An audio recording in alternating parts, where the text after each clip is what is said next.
Welcome, here we've got Samsung Galaxy A12s and I'm gonna show you how to take burst shot in the camera app at this device. So let's start by tapping on the camera button to open it, and for now we are on standard photo mode. From here let's go to the left corner button to open the advanced camera settings, and now we have to focus on the pictures category.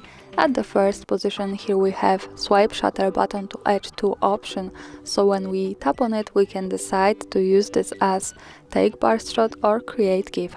Let's stay on the burst shot, and when we go back to the camera and slide down the shutter to the edge, we can take now the series of pictures in a really fast way, so our burst shot.